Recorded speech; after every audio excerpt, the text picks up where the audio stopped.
Rather than bombard you with a lot of theory and a lot of definitions of hypnosis and a whole heap of pseudoscience and psychobabble, I just want you to take on board 3 ideas about hypnosis.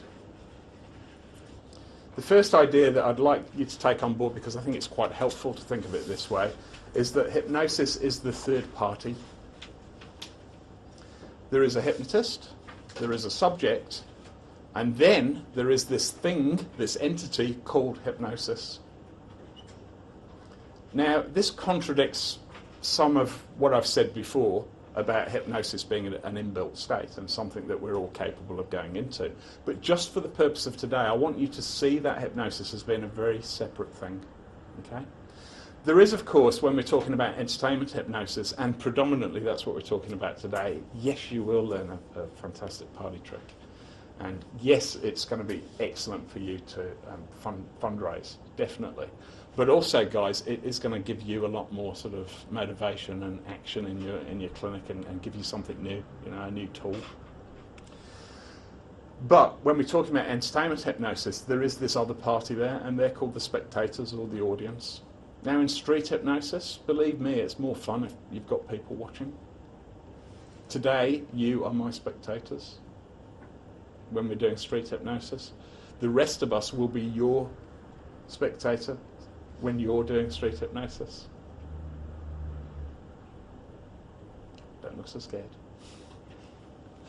That's the relationship that's often forgotten about, the whole relationship between the hypnotist and the spectators or the audience, unfortunately. You know, there's a lot of hypnotists out there that are fantastic, technically very, very good hypnotists, but they forget that their main job when they're up there on stage or out there on the street or roving around is to entertain.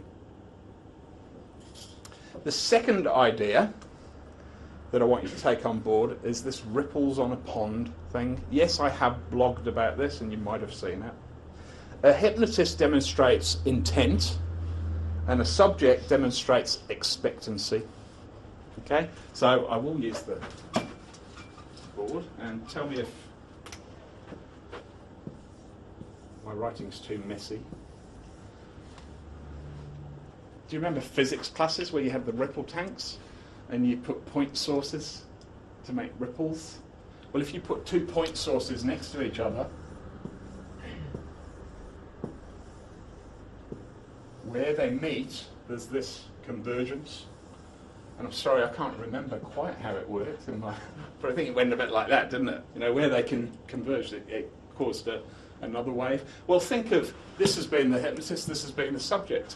The ripples that we're seeing there are the hypnotist's intent, the hypnotist's desire to hypnotize the subject, and the ripples from the subject are the subject's expectancy. They want to be hypnotized, they're expecting to be hypnotized. Where those two meet, we get this wave of hypnosis. So that's the second idea I want you to take on board. Okay. The third idea I want you to take on board, and I've already touched on it a little bit, is that hypnosis is a relationship. Hypnosis is all about relationships. Quite simply, a subject goes into hypnosis because a hypnotist tells them to. It really is as simple as that. When you are a hypnotist, a subject will go into hypnosis because you tell them to. Now, fortunately, there are a number of people out there who it is that easy with. There are people out there, you can say close your eyes and go into hypnosis, and they will. There's not that many of them. Some require a little bit more work. Some require a little bit of a ritual, and that's what we call an induction. It's subconsciously telling the person, go into hypnosis now, by actions, by words, by various things.